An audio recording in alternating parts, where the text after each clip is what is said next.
We're old enough from Scrabble and the P and point guards. DJ Augustine almost missed the hand, but that pinky gets in a way, and he goes down hard. Another look.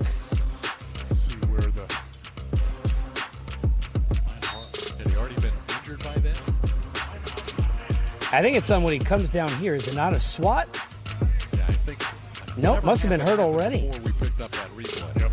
Either that or it was like a delayed reaction where he got jammed, maybe didn't think about it. But the good news is, how about Markelle Fultz to save the day? Yes! Oh, young fella. That and the fact that the paint had cooties for the Wizards on defense, but either way, lead 7. 7 again, another one go from play defense? Fultz. That's what's the opposite of a closeout? IT right there was doing it. Meanwhile, Fultz, 14, 6 assists, big time, taking over the first half. Here are his comments at the break. Just pushing the ball, pushing the pace in transition, trying to use our defense to get us going on offense. I'm just shooting the shots that are open. You know, if I have an open shot, I'm going to try to shoot it. If not, I'm trying to create for my teammates. That's a team that can score, third best in the NBA. What are the challenges trying to slow them down out there? We just got to get back in transition. They push it on makes and misses, so we got to do a better job of getting back in transition and trying to slow them down. We don't know about Mike or DJ. We hope they're back. If not, are you ready to go? How you feeling if you got to go the distance? Definitely, I'm ready to go, but I hope my guys are back on the court, man. Now, he's referencing as we welcome you in, speaking of coaches and coachable, we're Game Time Live till 10 on the East, back at 11. Another couple hours and really all through the morning, but at 4 a.m., believe it or not, we work hard, but it's not live, as we thought we'd tell you. It is now. Sam Mitchell, B. Shaw. So let's talk about Fultz. He was referencing not only Augustine out, MCW also left the game. Doesn't look like he'll return, so we're going to get to see a lot of Fultz. But I want to talk mindset. You guys as players and as coaches of coach players where you know a guy is kind of a little bit lost, which is not a thing any of us haven't gone through, Sam. But how much can even a game like this and hitting big buckets and helping the team in a spot they need him rise in that confidence? Well, look, everybody in the league can play. It's all about confidence, when you have it and when you lose it. And what Markelle Fultz right now is experiencing, he's trying to get his confidence back. And this is the thing. His was public. Most of the time when a player loses his confidence, you know, it's during practice, it's games, it's in-house. The coach can cut his minutes back. You can kind of manage this guy until he comes out of that funk.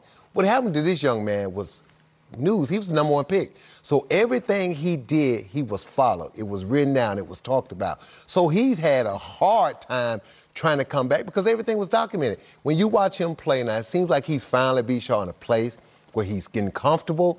He's in a place where he feels wanted. And now he's around a group of guys that respect his talent, and they're allowing him to grow. And you see him in this first half, 6 for 6 from the field. And the thing that they really want him to take over that starting point guard position because athletically, he's far superior than Augustine. You know, they always say, we were talking about the converging of sports, if you're not hitting home runs, a bloop single will work, because sometimes you just need to feel good, right? Get to the line.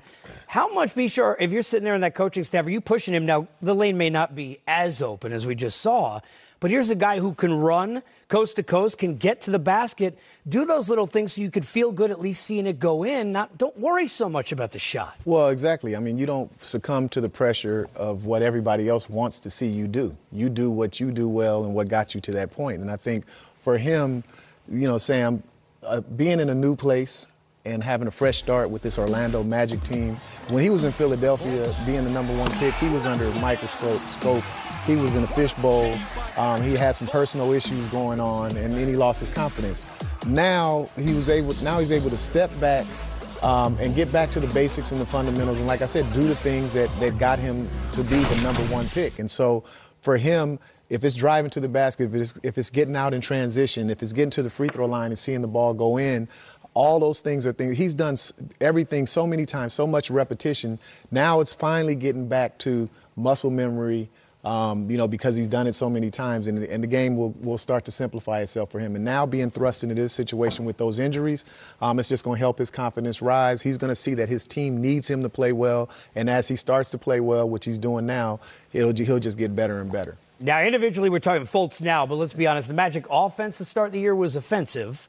Last few days, much better, and that turns into wins. You don't need any kind of TI-82 calculator for that for you sabermetricians. and they're moving the ball well, but the most important thing is shot making. In this league, that's simple because I think, too, LeBron watching the Lakers now, and everyone's like, oh, he's leading the league in assists. With no offense, Reggie Bullock, you can name a bunch of other – there were a lot of missed shots. He could have had a lot of assists last year. For the Magic, they brought Ross back. They've got guys like Fournier. They need to be shot makers on the perimeter to be any good. Well, all teams go through stretches like this. Even the best teams in the league right now are going to have a 4 or 5 game stretch where they just can't throw it in the ocean. They can't defend. They can't rebound. That's just the nature of a long NBA season. But the thing that you have to do as a coach, you have to keep reminding yourself, because this team was a playoff team last year. So they have some good players. They got good memories from last year. And so all Steve Clifford doing is just reminding these guys, hey, look, we're a good basketball team. The shots are going to fall, but let's do the things that we know we can do. We can run in transition. We can make the extra pass. We can attack the basket, get to the free throw line. Worry about doing those things, and then the other things that come, the shot making. And you look at it now, tide has turned a little bit. They're starting to make shots. And again, B, you know this, when that ball starts going in the hole, your defense gets better, your rebounding gets better, your assists, everybody's happy. And so right now what you're seeing now is Orlando Magic turning the corner, and they're a good basketball team, and they're going to get better. You know, when you look at Memphis, and I want to talk about this because we talk about transition, when you guys are sitting there coaching against some grit and grind, right? How are they doing X with Y? Even in a year, remember years ago, everybody was injured, it seemed, and they're still kind of hanging around. You can kind of even early on with Morant, it's one player, but you got Jaren Jackson, the way Dylan Brooks plays. There's an identity of a little bit more style and flair than we're used to the Grizzlies. No offense to Gasol and Conley, but you can see that identity shifting a bit now, right? No question about it. You know, they had the makeup of the team was different when you think about the original Grindhouse when it was Zach Randolph and Mark Gasol, and Lionel Hollins was running pick and rolls to get the ball inside to those guys to grind you down. Now, definitely with Jaren Jackson, who can play inside but also can step outside, Ja Morant and his dynamic playmaking ability, they have a different mindset, but they still want to embrace the reputation that building has, which is the Grindhouse. And when you come in there, win or lose, you're going to feel like you've been in the game and you've been in a dogfight. We talked about the dogfight Denver went through last year. I mean, Jokic, I know sometimes he could look like he could be winded, but he did like 700 minutes in a game. For him as a player who, it's interesting, kind of people talked about, wow, a star, then, well, I'm not sure. Can we trust him? And then, wow, I don't know. It's almost kind of up and down for whatever reason. He's a pretty darn good, talented player, whether he's Embiid or not, Sam. What did you learn about him watching what you saw down the stretch? And now how do the expectations for a star, if you're the coach, to go up? Well, I think because he's not a great athlete, people keep waiting for him to fall, keep waiting for him not to take that next leap, and he keeps doing it. And the thing that people don't understand about him is that he's comfortable with who he is. He's had that body all his life, so to speak. So he knows what is in shape for him. And then when you watch him play mentally, that's where he has the advantage. His skill set in mental, he's mentally tough.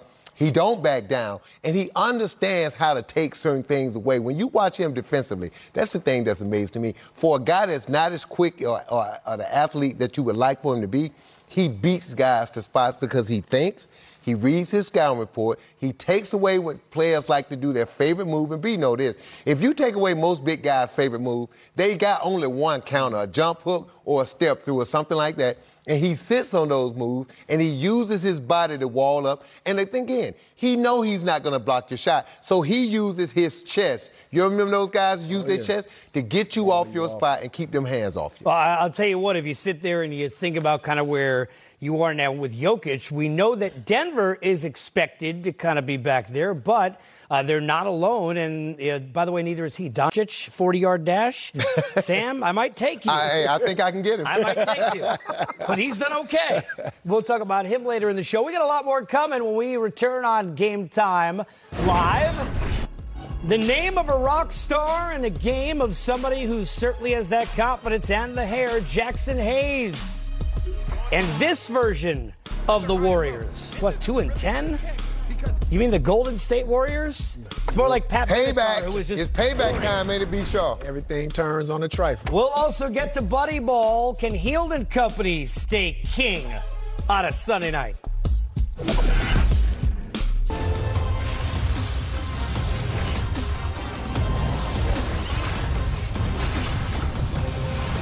It is Game Time Live. We're taking you around the league. Some good ones tonight. Ja, and how about the Conley return to Memphis? And still going, Millsap. Nice look from Will the Thrill on the break. Lead 18 then. But what about now? We take a look as we go live, and it's up to 20 with 2+ to go in half number one. We talk about the Denver Nuggets as I'm sitting here with it's coaches and coachable tonight, which is what we call the show. Sam, not the coachable one. We got the B show and Sam Mitch here. So I ask you guys as coaches to not have as many changes as all these other Western Conference teams did coming in, B show. I felt like teams slept on the fact that for Mike Malone and company, right, other than Porter fitting in, a lot of continuity at the beginning of the year. Definitely, and that's what you want, you know, and I think that they kind of relish kind of being the forgotten team, the not so talked about team. You know, they can kind of fly under the radar, but the majority of their rotation players are back. There is some continuity there and some familiarity, and I think that that'll pay dividends as we get into the season. Sam, we always talk about, you know, what you learn when you win. Coming close, getting a high seed, getting in, having a tough series, getting ousted the way they did. How much different do you think mindset-wise Jokic, Murray, and company are at this point in the season having gone through that? Well, it's not the little technical things you learn when you don't win and you come up short. It's that you're not good enough. And so what players do in the offseason, that's when you go back and fine-tune your game. That's when you go back and work on that one move that teams took away from you in the playoffs. Because be sure I'll tell you, in the playoffs in a 7-game series, you're going to be well scouted. Teams are going to take away your first and second option, what you like to do best.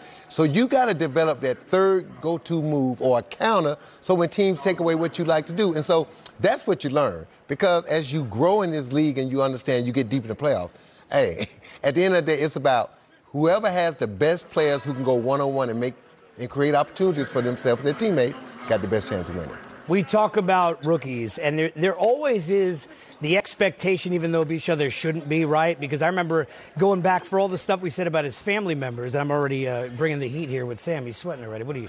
Everybody at work, I don't know. I got menopause, man. I'm over 50. I work with Haywood. I got menopause. By the way, Haywood doesn't even sweat anymore. Wait till you turn 40.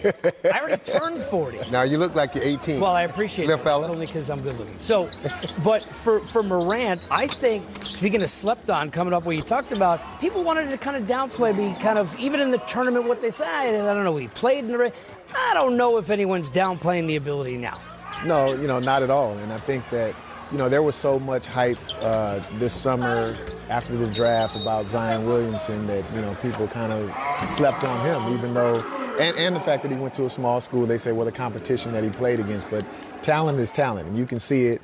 And on top of the talent that he has that tenacity and that ferociousness that he plays with nonstop, on the offensive end. And so, this guy is tough, and he's starting to make a name for himself already in his rookie season. I said this when we were doing the tournament down the hall, one of our other studios in this large complex. First nationally televised game, second round of the tournament, took 9 shots.